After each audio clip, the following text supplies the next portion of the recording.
To access the multiple applications, you need to extract the necessary information through App Support, which can be downloaded or accessed via the web by typing in the relevant URL.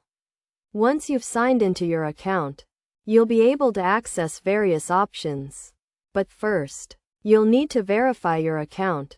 On the home page, you can find your options in the top left corner of the screen, where you can view best sellers, new arrivals, and categories. You can explore these options and more within the application.